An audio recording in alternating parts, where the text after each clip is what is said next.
শিষ্টাচার কি তুমি তো কোনোদিন দেখো না, তোমার মাও জানে না, তোমার বাপও জানে না। তোমার মা তো শিষ্টাচার জানে না। বিসমিল্লা বলে তোমার মা তোমার ছোট বোনকে দুধ খাওয়ায়, বলে তোমার আম্মাকে বলিও আজকে যে আমার ছোট বোনকে যে আপনি দুধ খাওয়ান তো বিসমিল্লা বলেন। তোমার মা যদি বিসমিল্লা না বলে তাহলে এই দুধ শয়তান খাবে, নিশ্চিত খাবে, অবধারিত খাবে। আল্লাহর নবী বলেছেন খাবে, অতএব খাবেই খাবে। তো তোমার মা বিসমিল্লা বলে না। আল্লাহ রসুল বলছেন যে যে খাদ্যের উপরে বিসমিল্লা বলা হয় না সে খাদ্য শয়তান খায়। আল্লাহ নবী বলছেন বিসমিল্লা বলে দরজা বন্ধ করো, বিসমিল্লা বলে তরকারি ভাতের পাতিল ঢাকো, বিসমিল্লা বলে জিনিসপাতি আটা টাটা যা আছে সব ঢাকো, বিসমিল্লা বলে দরজাটা বন্ধ করো, জানলাটা বন্ধ করো, বিসমিল্লা বলে বাল্বটা অফ করো। আর যার বাড়িতে বাহির দরজা নাই, এটা তো রংপুর, বাহির দরজা লাগে না কেন? এ বাড়ির কোনটা বাহির দরজা এটাই তো বোঝা যায় না, সবই তো ফাঁকা। এটা রংপুর, বৃহত্তর রংপুর, প্রায় সাতক্ষীরার মতো। সাতক্ষীরা মানে ওইদিকে একটা ঘর, এদিকে একটা ঘর, মধ্যে গরুর গাড়ির রাস্তা। তো এখানে ফের ইমান টিকবে কি করে? এরা আবার তাহাজ্জুদ পড়ে। কি তাহাজ্জুদ পড়ে কি জানি, আল্লাহ ভালো জানে কি তাহাজ্জুদ পড়ে। বাড়ি ঘেরতে হবে চটছালা দিয়ে, জমিদারি আছে ইট দিয়ে ঘেরো, টাকা আছে না আছে চটছালা দিয়ে ঘেরো। বাইরে একটা দরজা থাকবে, বাহির দরজা, কি গরিব মানুষ একটা পর্দা ঝোলানো থাকবে। আপনার স্ত্রী যখন রাতে ঘুমাতে যাবে তোরকম একটা কাঠখড়ি কিছু এক আঙ্গুল দেড় আঙ্গুল বা কিছু বিসমিল্লা বলে রেখে দিবে। আল্লাহ রসুল বলেছেন সকাল পর্যন্ত এই দরজাতে শয়তান ঢুকতে পারবে না। হাদিস বুখারী মুসলিম। তো তোমার মা কি শিষ্টাচার জানে? তোমার মা তোমার বোনকে বিসমিল্লা বলে দুধ খাওয়ায় না। তোমার মা ভাতের পাতি থেকে ভাতটাও বের করতে জানে না, এমনিতে চামচ ডুবিয়ে দেয়। বলো তো কোন দিক থেকে চামচ ডুবাতে হবে? এক পাশ থেকে। তরকারি এক পাশ থেকে, গামলার ভাতটা উঠাতে হবে এক পাশ থেকে। তো কি শিষ্টাচার জানলো? তোমার বোনের নখগুলো বড় আছে, এটা কোন শিষ্টাচার? নখে নেইল পালিশ আছে, এটা কোন শিষ্টাচার? নেইল পালিশ তো ইহুদি খ্রিস্টানদের পতিতালয়ের মেয়েদের বৈশিষ্ট্য। ইহুদি খ্রিস্টানদের পতিতালয় আছে না, পতিতালয় মেয়েরা যারা যে বেশ্যা, যারা জেনা করে, তো ওদের বৈশিষ্ট্য হলো নখে নেইল পালিশ। তো তোমার বোনের আছে কেন? তো তোমার বাপ নেই বেঁচে? দেখে না তোমার বাপ? শুধু খালি উপার্জন করে খাওয়াতে পারলে বাপ হওয়া যায়? ভিক্ষে করেও তো মানুষ খায়।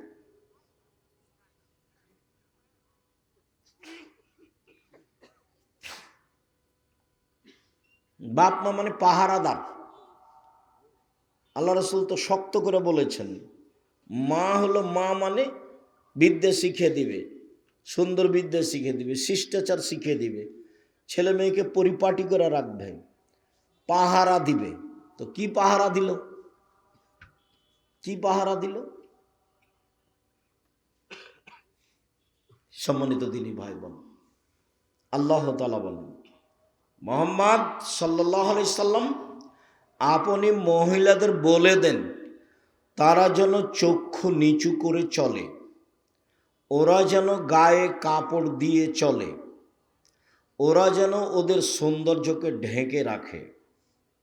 আল্লাহ বলছেন অকারনাফি বইউতে কুন্না ওয়ালা তাবাররাজনা তাবারুজাল জাহেলিয়াতিল উলা। হে মুসলিম মহিলা, তোমরা বাড়িতে থাকো। বন্যতার যুগে, বর্বরতার যুগে, অসভ্যতার যুগে নারীরা যেভাবে প্রদর্শনী দিয়ে রাস্তাঘাটে চলতো সেভাবে চলো না। মানে এখন যেভাবে মেয়েরা চলছে রাস্তাঘাটে, এইভাবে জাহিলিয়াতের যুগে চলতো। মানে আমাদের নবী আসার পূর্বে। ওটাকে বলা হয়েছে মূর্খতার যুগ, জাহিলিয়াতের যুগ, বন্যতার যুগ, বর্বরতার যুগ, অসভ্যতার যুগ। তো এইটা তো পল্লী এলাকা। তো তোমার বোন বাজারে যায় কেন? কেন যাবে? তুমি মরেছ, তোমার ভাই মরেছে, তোমার বাপ মরেছে, তোমার বোন বাজারে গেল কেন? আপনি মহিলা মানুষ, আপনি বাজারে গেলেন কেন? আপনার দেবর নেই, আপনার ভাসুর নেই, আপনার শ্বশুর নেই, আপনার বাপ নেই, আপনার বোনের ছেলে নেই, আপনার ভাইয়ের ছেলে নেই, এরা কি সবাই মরে গেছে? তাই আপনি বাজারে গেলেন ভ্যানিটি ব্যাগ হাতে করে, সরমানে করে। ওটা কিসের ব্যাগ? অত শয়তান থাকে? কি দেখাতে চান? ওগুলো আপনার ভাই দেখে না, আপনার বাপ দেখে না? কই আমরা তো বাজারে যাই না, আমরা মরে গেছি।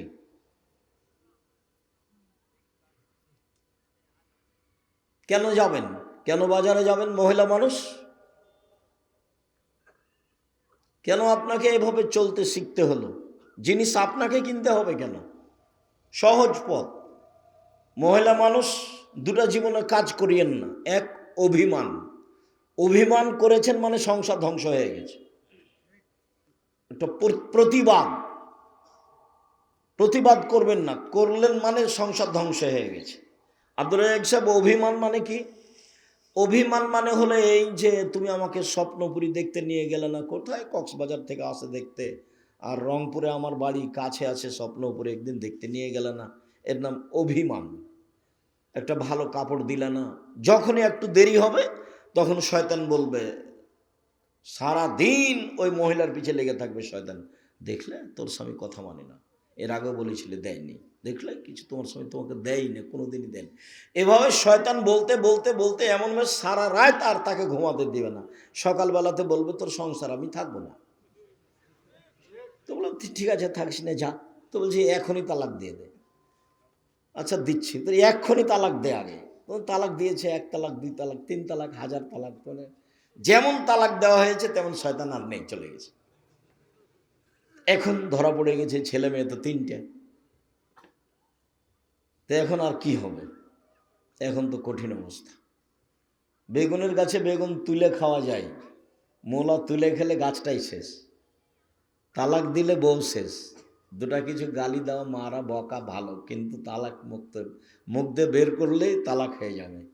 ইচ্ছায় বললেও হবে, অনিচ্ছায় বললেও হবে, জিদ করে বললেও হবে, তৎ করে বললেও হবে, হাসি মজাক করে বললেও হবে, তালাক তালাকি।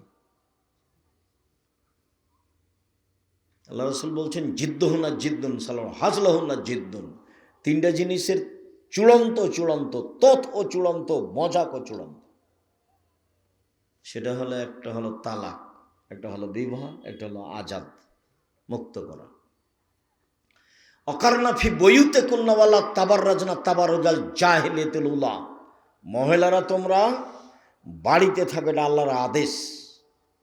বন্যতার যুগে, বর্বরতার যুগে, অসভ্যতার যুগে যেভাবে চলতো, এখন যেভাবে দেখছে, দিন রাত দেখতে পাচ্ছেন রংপুর বাজারে, আপনার ওই আরও যে আশেপাশে যেগুলো বাজার আছে সেগুলোতে। তা আমার তো সন্দেহ হয় যে আসলে এসব কি হিন্দুর মেয়ে না আসলে মুসলমানের মেয়ে। সম্মানিত দিনী ভাই বোন, আল্লাহ তাআলা বলেন, ইয়া আইয়ুহান নবী কুল্লি আজওয়াজিকা বানাতিকা নিসাইল মুমিনিনা ইউদনিনা আলাইহিন্না মিন জালাবিবিহিন্না। মুহাম্মদ সাল্লাল্লাহু আলাইহি সাল্লাম, আপনি আপনার মেয়েদেরকে, জনগণের স্ত্রীদেরকে, মহিলাদেরকে বলে দেন, তারা যখন বাড়ি থেকে বের হবে, প্রয়োজনে যদি বের হয়, তাহলে সে যেন মুখের উপরে কাপড় ঝুলিয়ে পর্দা করে বের হয়। তো শাড়ি পর্দা থাকে, এই ছেলে,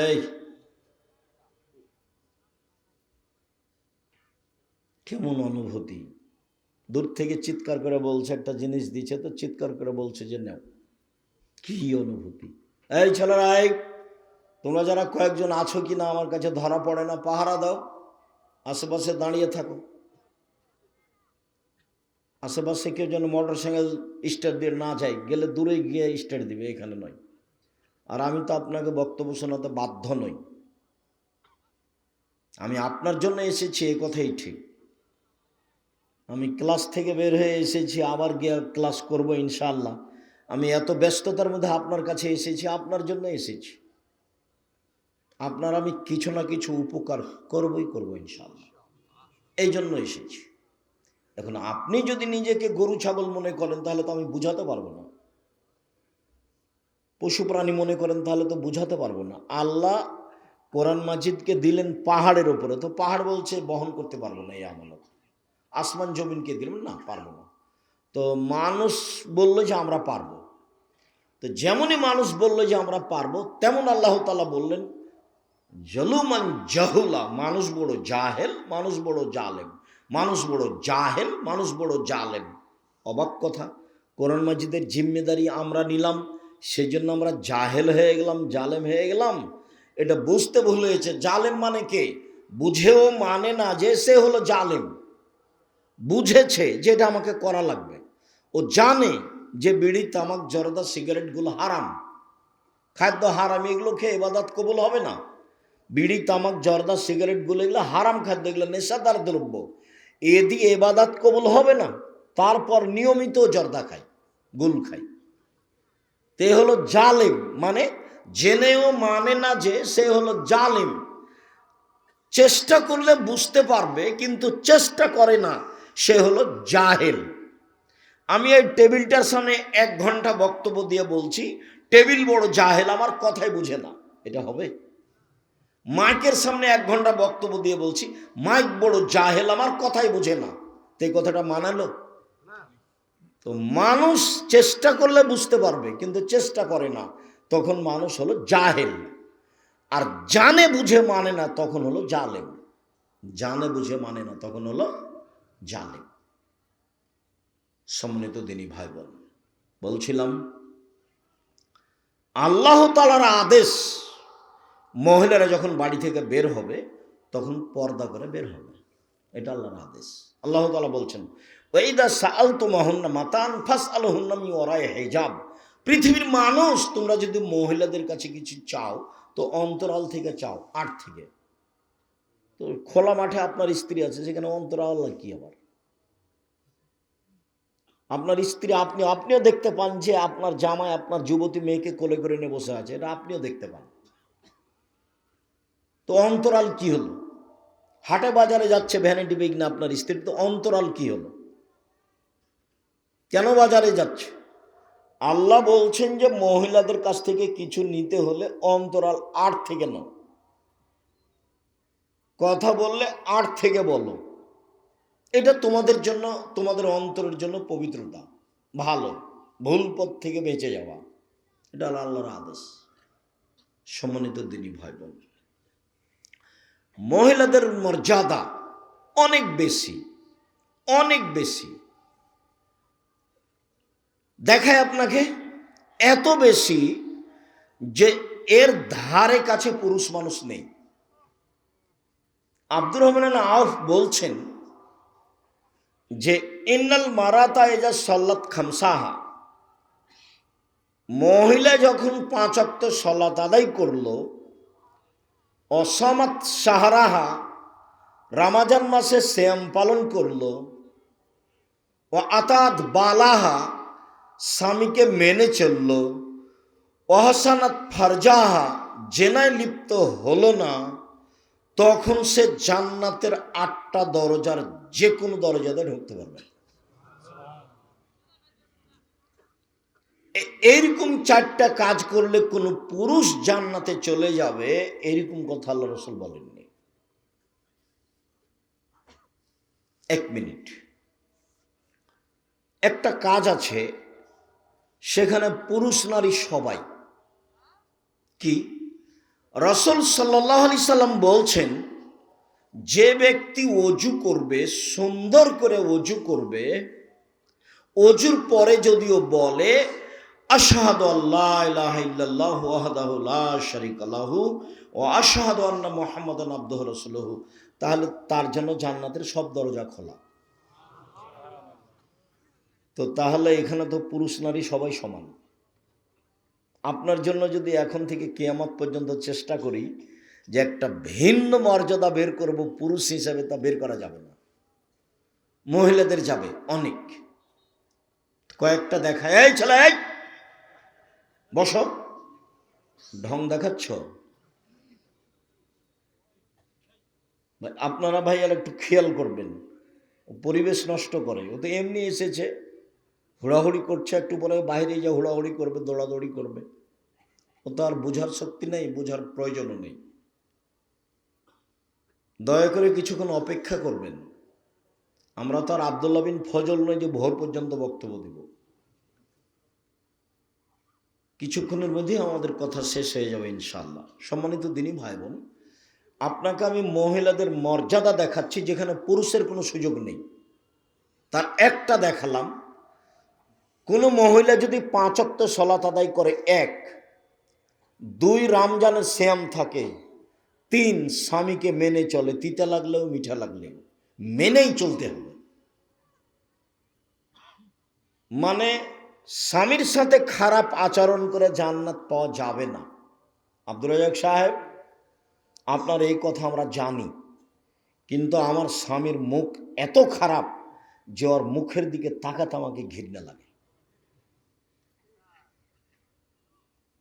এর পরেও আপনি ধৈর্যের পরিচয় দিয়ে সংসার করেন, এটা আমি আপনার দিনী ভাই হিসেবে পরামর্শ দিচ্ছি। শেষ পর্যন্ত যদি আপনি টিকতে নাই পারেন তো খোলা তালাক করে নেন, কোনো সমস্যা নেই। কাজীর কাছে কালকে গিয়ে বলেন যে আমি সংসার করব না, কাজী একটা তালাকনামা লিখে দিবে, আপনি মোহর টোহর যা নিয়েছেন তা ফেরত দিয়ে পাঠিয়ে দেন, একটা চেয়ারম্যানের কাছে দিয়ে পাঠিয়ে দেন, আর একটা লোকের কাছে দিয়ে পাঠিয়ে দেন। আপনি যেদিন লিখে দিয়েছেন কাজীর কাছে খোলা তালাক, সেদিন থেকে নিয়ে 30 দিন পরে বিবাহ বসতে পারবেন। আর আপনার স্বামী যদি আপনাকে তালাক দেয় তাহলে 90 দিন থামতে হবে। স্বামী যদি স্ত্রীকে তালাক দেয় তাহলে স্ত্রীকে কতদিন থামতে হবে বিবাহ বসার জন্য? 90 দিন। আর যদি মহিলা নিজে খোলা তালাক নেয় তাহলে কতদিন? 30 দিন। সংসার করিয়েন না। সংসার করলে তিতা লাগুক আর মিঠা লাগুক মেনেই চলতে হবে। সপ্তাহ সপ্তাহ কথা বলেন না, মাস মাস কথা বলেন না। আপনি এক জায়গায় থাকেন, আপনার স্বামী এক জায়গায় থাকে, এটা কি? এগুলো কি জীবন? এটা হবে না। এভাবে সংসার করা হবে না, তাকে মেনেই চলতে হবে। যে কয়েকটা হাদিস বলবো সবটাতেই দেখেন আপনাদের মর্যাদা অনেক বেশি, কিন্তু কথা স্বামীর সাথে লেগে আছে।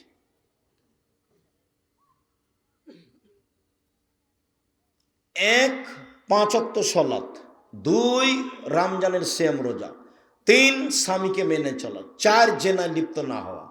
কোনো সময় যদি জেনা ঘটে গিয়ে থাকে তাহলে আজ থেকে বন্ধ, তোবা করতে হবে। তাহলে কয়েকটা জিনিস হবে। 1, যে কোনো বিপদ থেকে আল্লাহ বাঁচিয়ে দিবেন জেনা বন্ধ করতে পারলে। প্রমাণ তো অনেক বড় কথা হলো। প্রমাণ আপনিও জানেন, খালি বললেই ধরা পড়বে। কেন? ওই যে 3 জন মানুষ রাস্তায় হাঁটছিল, বৃষ্টি আসলো, তখন তারা পাহাড়ের একটা গর্তে ঢুকলো, উপর থেকে একটা পাথর এসে গর্তটা বন্ধ হয়ে গেল। এখন এরা বের হবে কি করে? তো কয়েকশো মণ ওজনের পাথর, কয়েক কোটি মণ ওজনের পাথর, ওরা তো ঠেলে পার হতে পারবে না। তখন একজন বলছে যে আল্লাহ, আমার মা বাপকে ভালোবাসতাম, পাথরটা একটু সরিয়ে দাও। আল্লাহ ঠিক আছে দিলাম। তো একজন বলল আল্লাহ, আমি একটা কাজের লোক নিয়েছিলাম, অর্ধেক দিন কাজ করলো, মনটা খারাপ করলো, চলে গেল, আমি টাকা দিতে চাইলাম, নিল না। অনেক দিন পরে এসে বলছে টাকা দেন, অর্ধেক দিন কাজ করেছি, টাকা দেন। তা আমি বললাম সব নিয়ে যাও, এগুলো আমি তোমার জন্য করেছি। তা আমাকে বলছে মজাক করবেন না, অর্ধেক দিনের টাকা দেবেন। না মজাক করিনি, সব নিয়ে যাও। সব নিয়ে চলে গেছে। এই কাজটা তোমার জন্য করেছি, পাথরটা সরিয়ে দাও, বলে দিলাম। তো একজন বলছে যে আমি আমার চাচাতো বোনের সাথে অন্যায় করতে চেয়েছিলাম। তো আমার চাচাতো বোন আমাকে গরিব মানুষ মনে করে বলেছিল যে 100টা স্বর্ণ মুদ্রা লাগবে, দেনার, তাহলে আমি অন্যায় প্রস্তুত। আমার বিশ্বাস ছিল আমার চাচাতো ভাই নিঃস্ব মানুষ, টাকা ইনকাম করতে পারবে না। হঠাৎ একদিন দেখা গেল সে টাকা নিয়ে উপস্থিত, সে অন্যায় করার চেষ্টা করলো, আরম্ভ করবে। এরকম সময় আমি বললাম দেখ, অন্যায় করে আমাকে অসতী প্রমাণ করিস না, আল্লাহকে ভয় কর। তো আমার বোন যখন এভাবে বলল তখন আমি অন্যায় করিনি। তা আমি তো অন্যায় করিনি, আমি জেনা করিনি, আমি নিজেকে বাঁচিয়ে নিয়েছি, তুমি পাথর সরিয়ে দাও। তা আল্লাহ বললেন ঠিক আছে দিলাম, তুমি অন্যায় বন্ধ করো, বিপদ থেকে বেঁচে যাবো, যে কোনো বিপদ থেকে। তুমি যদি অন্যায় বন্ধ করতে পারো তাহলে বিচার মাঠে বিশেষ ছায়াতলে থাকতে পাবা। 7 শ্রেণীর মানুষ বিশেষ ছায়াতলে থাকবে, তার 1 শ্রেণীর মানুষ যে অন্যায়ের প্রস্তাব দেয় তখন বলে ইন্নী আখাফুল্লাহ, আমি আল্লাহকে ভয় করি। ওটা বুখারী মুসলিম, এটাও বুখারী মুসলিম। আর এখন যেটা বলছি সেটা কোরআন মাজিদের আয়াত, অনাহান নাফসা আনিল হাওয়া ফাইনাল জান্নাতে হিয়াল মাওয়া। কেউ যদি নিজেকে অন্যায় থেকে ঠেকাতে পারে আমি আল্লাহ তাকে জান্নাতুল মাওয়া দিয়ে দিলাম। তা আপনি মহিলা মানুষ, আপনি নিজেকে অন্যায় থেকে ঠেকান, জান্নাতের সব দরজা খোলা। আর পরে যেটা বললাম যে অজু করার পরে এই দোয়া পড়লে জান্নাতের সব দরজা খোলা, এটা পুরুষও সুযোগ পাবে, মহিলাও সুযোগ পাবে, সমান সমান। মহিলাদের ভিন্ন মর্যাদা। রাসূল সাল্লাল্লাহু আলাইহি সাল্লাম বলছেন, পৃথিবীর মানুষ শুনে রেখো, খাইরুন নিসা, সবচেয়ে ভালো মহিলা কে? তো ভালো বলতে গিয়ে মানে জান্নাতে যাবে কারা? এক, নবী, নবী জান্নাতে যাবেন। দুই, সিদ্দিক, সত্যবাদী জান্নাতে যাবে। তিন, শহীদ, শহীদ জান্নাতে যাবে। চার, নিসা, আহলুন নিসা, নিসা মিন আহলিল জান্নাহ, মহিলারা জান্নাতে যাবে। মহিলারা জান্নাতে যাবে বলে আল্লাহ রাসূল চুপ হলেন না, আর একটু বললেন। সেটা হলো এক, আল অদুদ, স্বামীর সাথে প্রেম বিনিময়, ভালোবাসায় আগ্রহী যারা। দুই, বেশি সন্তান দিতে পারে যারা। তিন, আল আউদ, কোনো সময় স্বামী মন খারাপ করলে হাত ধরে বলে, যতক্ষণ পর্যন্ত তুমি খুশি না হবা ততক্ষণ পর্যন্ত আমি কোনো কিছু খাবো না। এই নারী জান্নাতি নারী। এক, নবী জান্নাতে যাবে, তো ওখানে তো আমরা নেই। দুই, সিদ্দিক জান্নাতে যাবে, সত্যবাদী। আমরা তো সারাদিনে কত যে মিথ্যা বলছি এইসব। তিন, শহীদ, শহীদ তো শহীদই, আপনি যাকে শহীদ বলছেন এটা নয়, শহীদ জান্নাতে যাবে। চার, নিসাউ মিন আহলিল জান্নাহ, মহিলারাও জান্নাতে যাবে। আপনার তো সিরিয়াল আসলো না, কই আপনি? আপনার কোনো মর্যাদা ভিন্নভাবে নেই, মহিলারা জান্নাতে যাবে। মহিলারা জান্নাতে যাবে বলে আল্লাহ রাসূল তিনটা কথা বললেন। এক, স্বামীর সাথে ভালোভাবে চাল চলনে থাকে যারা। দুই, বেশি সন্তান দেয় যারা। ভুলেও কোনোদিন একটা বা দুইটা সন্তান নিয়ে নিজেকে মনে করবেন না যে আর সন্তান লাগবে না। সন্তান কম হলে ইহকালও লস, সন্তান কম হলে পরকালে লস। সন্তান কম হলে ইহকালে লস মানে টাকা পয়সা কম হবে, ছেলে মেয়ে বেশি হবে, উপার্জন বেশি হবে।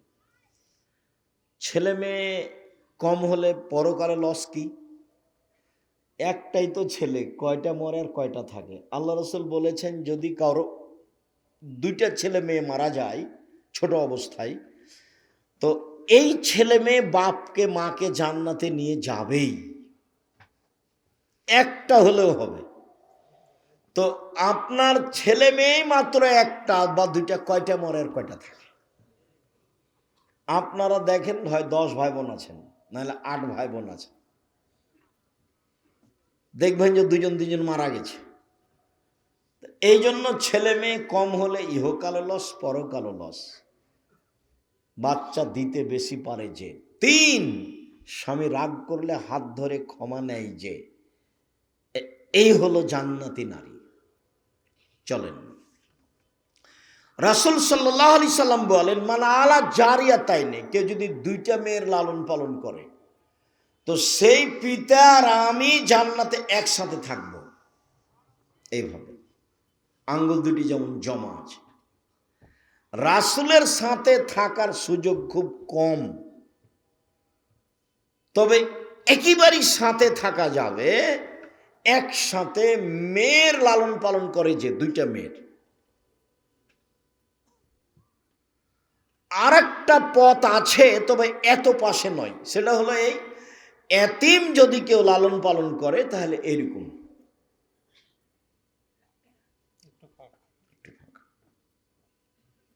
আর আরেকটা বলেছেন যে, কেউ যদি সত্যবাদী ব্যবসায়ী হয়, ব্যবসা সত্যবাদী যদি হয়, তাহলে নবীর সাথে জান্নাতে থাকতে পাবে। তখন কিন্তু এরকম বলেননি, বলেছেন যে সাথে থাকতে পাবে।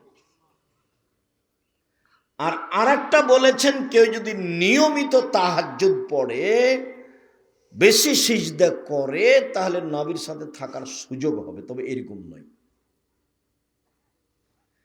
তাহলে এইভাবে থাকার সুযোগ কোথা থেকে আসলো? মেয়ে, দুইটা মেয়ে লালন পালন করলে। 10টা ছেলেকে যদি মাস্টার ডিগ্রি পাস করান, তো এক নেকিও হবে না। তো পড়াবো কেন? জন্ম দিয়েছেন এই জন্য, নইলে তো টোকাই হবে, মানুষের জিনিস চুরি করে খাবে। নইলে আপনার ছেলের খবর আপনি জানেন। আপনার ছেলে মেয়ে গার্মেন্টসে গেল কেন? আপনাকে তো আমি বলেছি, ছেলে মেয়ে মানুষ করবেন শেষ চেষ্টা। কিভাবে করবেন? বাপের জমিদারি দিয়ে করেন। কিভাবে করবেন? ব্যবসা করে করেন। কিভাবে করবেন? দিন মজুরি করে করেন। কিভাবে করবেন? ভিক্ষা করে করেন। শেষ উপার্জনের পথ কি? ভিক্ষা। এরপরেও ছেলে মেয়ে গার্মেন্টসে যেতে পাবে না। বাপ শেষ পর্যন্ত ছেলে মেয়েকে কিভাবে পড়াবে?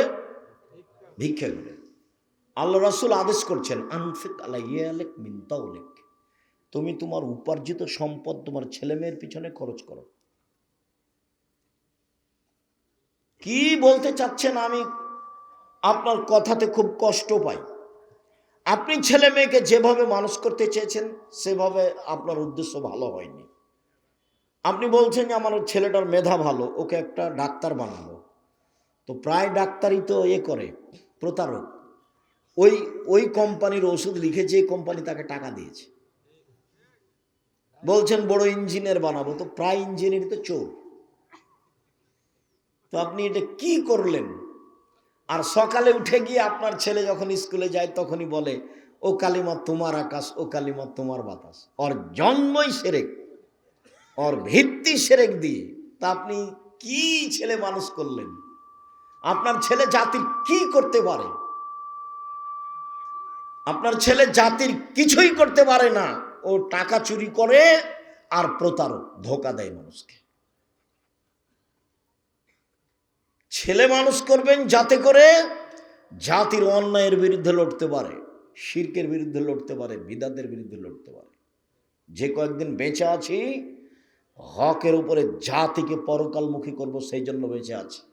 যা হবে হবে। জাতিকে শিরক মুক্ত করব, সেই জন্য বিদ্যা অর্জন করেছি। জাতিকে বিদাত মুক্ত করব, সেই জন্য বিদ্যা অর্জন করেছি। আমি মুসলিম, চিররণবীর, মরণকে করি না ভয়। মরলে শহীদ, বাঁচলে গাজী, আমার উভয় সমান। মরাও যতটুকু, বাঁচাও ততটুকু। মরলেও শহীদ, মরলেও জান্নাতি, বাঁচলেও জান্নাতি, উভয়ই সমান।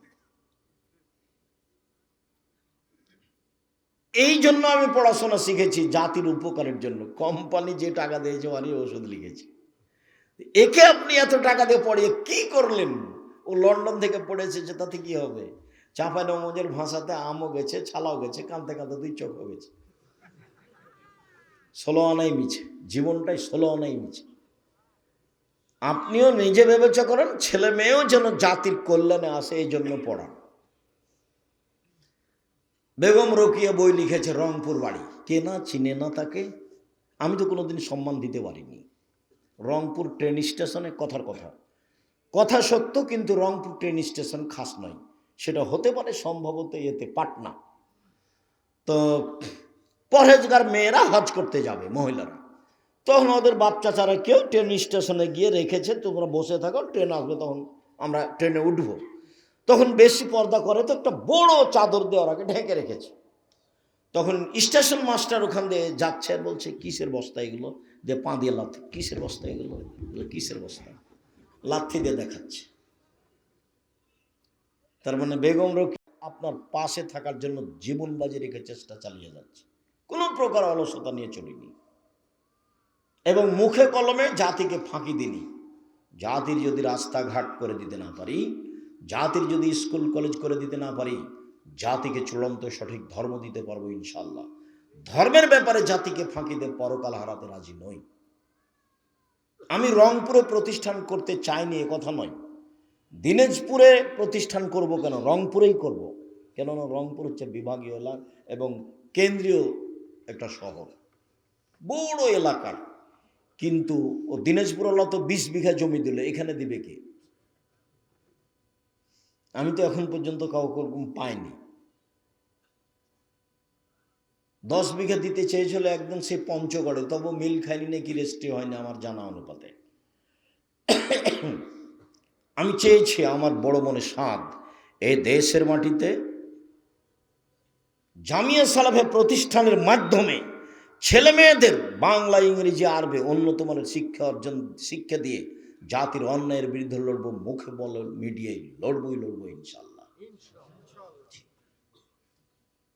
জামিয়া সালাফিয়ার ছেলে মেয়ের ভর্তির সময় হলো ডিসেম্বরের 1 তারিখ থেকে ফর্ম বিতরণ হয়, 1 জানুয়ারি ভর্তি হয়। দিনাজপুরে পাঠাবেন, নাহলে ঢাকায় পাঠাবেন, নাহলে রাজশাহী পাঠাবেন, নাহলে এখানে যে আপনাদের জামিয়া সালাফের সাথে সম্পৃক্ত প্রতিষ্ঠান প্রাথমিক এখানে রাখেন। এগুলো আমাদের তদারকিতে থাকছে। বই পুস্তক আবদুল্লাহ লিখা বই আছে, আর উপস্থিত ফতোয়া যেটা মানে 1000 প্রায় ফতোয়া আমার তদন্তে, আমি ফতোয়া বোর্ডের পরিচালক হিসাবে 1000 ফতোয়া দিয়ে বই লেখা হয়েছে। আবদুল্লাহর বই তো আছেই, আমাদের তো উপদেশ বই আছে। তার উপরন্ত নামাজ শিক্ষার ব্যাপারে আমি চেষ্টা করেছি। এত নামাজ শিক্ষা বই থাকার পরে লেখার প্রয়োজন ছিল না। এরপরেও আমি কিছু ত্রুটি বুঝতে পারাই একবারে হাতে ধরে শিখিয়ে দেওয়ার মতো করে চেষ্টা করেছি। প্রচলিত সালাত বনাম রাসূল সাল্লাল্লাহু আলাইহি ওয়াসাল্লামের সালাত। সম্মানিত দিনী ভাই বোন, রাসূল সাল্লাল্লাহু আলাইহি ওয়াসাল্লাম মহিলাদের ব্যাপারে বলেন, পৃথিবীর মানুষ শুনে রেখো, তোমাদের উপরে মহিলাদের 5টি জিম্মেদারি রয়েছে। এরকম 5টা জিম্মেদারি পুরো মহিলাদের জন্য নেই, যেগুলো পুরুষের উপরে পালন করতে হবে, অথচ পুরুষের উপরে আছে। 1, যে মানের খাচ্ছেন স্ত্রীকে সে মানের খাওয়াবেন। আতে মামা তায়েমদা অক্সু হামাক্তা সাইতা, যে মানের কাপড় পরছেন সে মানের পরাবেন। 3, অলা তুকাব্বে, কটু কথা বলবেন না, গালি দিবেন না, মারবেন না, কটু কথা বলবেন না। ভুলেও কখনো বলবেন না যে তোমার ঠোঁটটা কালো, ভুলেও কখনো বলবেন না যে তোমার রং কালো, ভুলেও কখনো বলবেন না যে তোমার স্বভাব খারাপ। এগুলো কথাতে কষ্ট পায়। এগুলো কথা বললে ও আপনার সেবা করতে পারবে না, কষ্ট পাবে। আর আল্লাহ ওকে সৃষ্টি করেছেন আপনার শান্তি তৃপ্তির জন্য। অমিন আয়াতিহান খালাকালাকুম মিন আনফুসিকুম লিতাসকুনু ইলাইহা, আল্লাহ তোমাদের মধ্য থেকেই তোমাদের স্ত্রীদের সৃষ্টি করেছেন যাতে করে তোমরা সেখানে শান্তি তৃপ্তি পাও। তো গালি দিলে এটা কিভাবে হবে? মারলে এটা কিভাবে হবে? নিন্দা করলে এটা কিভাবে হবে? ওলা তাজরিব আলাল ওয়াজহে, কখনো মুখের উপরে মারবা না। ওলা তাতরুকা ইল্লা ফিল বাইতে, নিজের বাড়ি ছাড়া কোথাও থাকতে দিবেন না। শ্বশুর বাড়ি, খালার বাড়ি, ফুফুর বাড়ি কোথাও গিয়ে থাকতে পাবে না। যদি থাকাই লাগে আপনি সাথে থাকবেন। এই 5টা জিম্মেদারি আপনার উপরে দেওয়া হয়েছে, কিন্তু আপনার জিম্মেদারি আপনার স্ত্রীর উপরে এভাবে দেওয়া হয়নি। হ্যাঁ, তখন বলা হয়েছে, আল্লাহ রাসূল বলেছেন, খাইরুন নিসা, এই ছেলে একটু থামাও। যখন আল্লাহ রাসূল বললেন যে সবচেয়ে ভালো নারী কে, তখন বললেন 1, এজা নাজার তাইলাইহা সারাত, যখন তুমি তার সাথে কথা বলো তখন হাসি মুখে বলে। 2, তুমি আদেশ করলে পালন করে। 3, তুমি না থাকলে নিজেকে হেফাজতে রাখে এবং তোমার সম্পদ হেফাজতে রাখে। এই 3টে গুণ আছে যার, সে হলো সবচেয়ে ভালো নারী। মনে থাকবে না? 1, স্বামীর সাথে কথা বললে হাসি মুখে বলে। 2, স্বামী আদেশ করলে পালন করে। 3, স্বামী বাড়িতে না থাকলে নিজেকে হেফাজতে রাখে এবং স্বামীর সম্পদ হেফাজতে রাখে। এই 3টে গুণ আছে যার, সে হলো সবচেয়ে ভালো নারী। তখন শুধু আপনার জিম্মেদারি দেওয়া হলো যে আপনার সম্পদটা দেখাশোনা করবে ও, কিন্তু এই হাদিসে 5টা জিম্মেদারি আপনার উপরে চাপানো হয়েছে। 1, যে মানের খাবেন সে মানের খাওয়াবেন। 2, যে মানের পড়বেন সে মানের পড়াবেন। 3, কটু কথা বলতে পাবেন না। 4, মুখের মারতে পাবেন না। 5, নিজের বাড়ি ছাড়া কোথাও থাকতে দিবেন না। ওর মান সম্মান রক্ষা আপনাকে করতে হবে। বুখারী মুসলিমের এক হাদিসে এসেছে, রাসূল সাল্লাল্লাহু আলাইহি সাল্লাম বলেন, পৃথিবীর মানুষ, নারীদের ব্যাপারে সাবধান থাকো, নারীদের ব্যাপারে আল্লাহকে ভয় করো। কেন? তোমরা আল্লাহর নিরাপত্তাতেই তাদের বাড়িতে নিয়ে এসেছ। কোনো সময় নিরাপত্তার ব্যাঘাত ঘটলে তোমরা আল্লাহর আমানতের নষ্ট করেছ, আল্লাহর আমানতের ক্ষতি করেছ।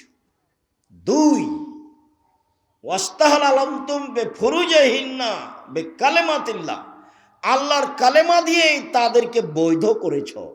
অতএব আল্লাহকে তাদের ব্যাপারে খুব ভয় করো, তাদের সাথে চলতে ফিরতে ভালো আচরণে সব সময় অটল মজবুত থেকো, কোনো সময় তোমার পক্ষ থেকে যেন তার উপরে মন্দ আচরণ না থাকে। তারপরে বলছেন, তোমার উপরেই রয়েছে ও আলাইকা, তোমার উপরে রয়েছে লাহুন্না কিসওয়াতুহুন্না রিজকুহুন্না, ওদের খাদ্যের ভার, ওদের পোশাকের ভার, ওদের খাদ্যের ভার, ওদের পোশাকের ভার তোমাকেই পালন করতে হবে।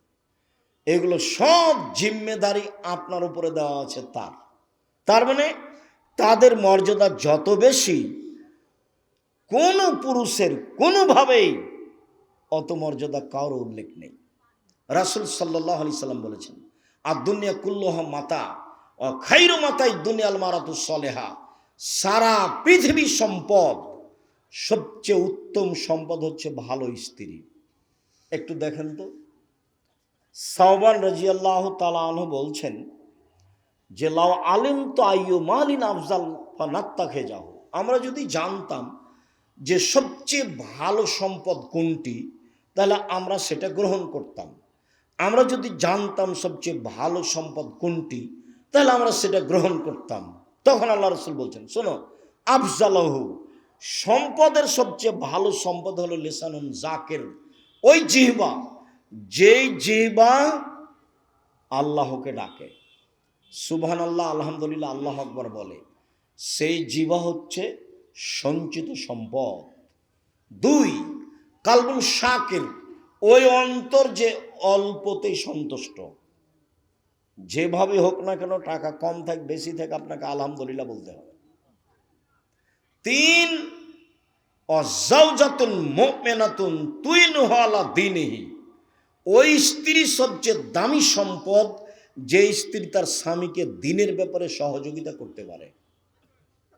সম্মানিত দ্বীনী ভাই বোন, আপনি রাত 12টায় এসেছেন, খানা পানি রেডি করে রাখলো, ভালো স্ত্রী নয়। রাত 12টায় আসলে আপনার খোঁজ খবর নিয়ে বলবে, আপনি আসেননি এই জন্য আমি খাইনি। আমি চাই না যে আপনি দেরি করে আসেন, আমি চাই এশার সালাতের পরে কোথাও থাকবেন না। কেন? রাসূল সাল্লাল্লাহু আলাইহি সাল্লাম এশার সালাতের পরে কথা বলাকে ঘৃণা করতেন, আর এশার সালাতের আগে ঘুমিয়ে যাওয়াকে ঘৃণা করতেন। আল্লাহ রাসূল এশার সালাতের পরে কথা বলাকে ঘৃণা করতেন।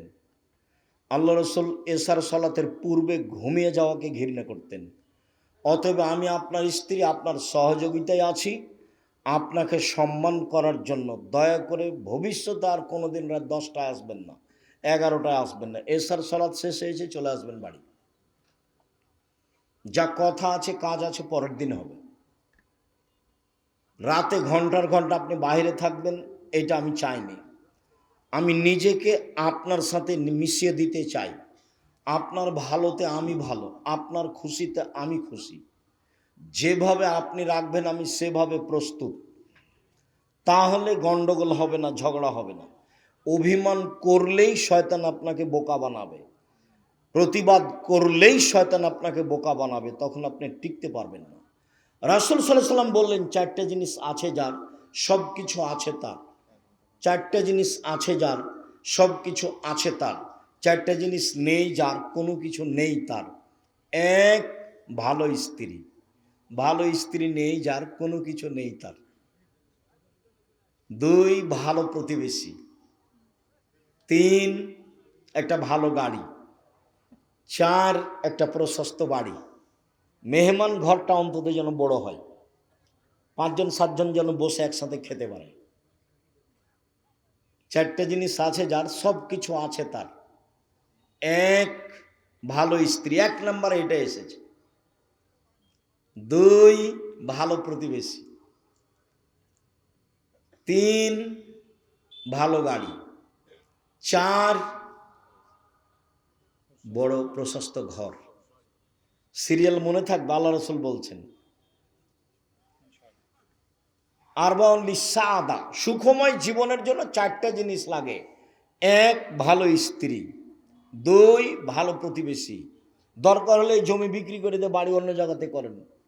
প্রতিবেশী যদি ভালো না হয় তাহলে ইবাদত বন্দেগীতে টিকতে পারবেন না, খালি ঝগড়াই মিটবে না। আপনার ছেলে একটু খালি ভাত খেয়ে পানিটা এভাবে চালিয়ে দিয়েছে, ওর গা দেওয়ালে গিয়ে লেগে গেছে। এই যে লেগে গেল, একবারে রংপুরের গ্রামের ভাষায় যা বলতে পারে বস্তির ভাষায় বলবে, আর রাতে বলবে যে যাক মন স্বাদ মিটিয়ে কথা বলেছি, আপনাকে স্বাদ মিটিয়ে গালি দিয়েছে। সম্মানিত দিনী ভাই বোন, আপনি পরিবারকে ভালো করে নিয়ে চলার চেষ্টা করেন। পরিবারের সার্বিক জিম্মেদারি আপনার উপরে। 4টা কথা মনে রাখবেন। এই ছেলে থামো, 4টা কথা মনে রাখবেন। 1 5 ওয়াক্ত সালাত, 2 হালাল রুজি, 3 কোরআন তেলাওয়াত, 4 আড্ডা পিটা হারাম।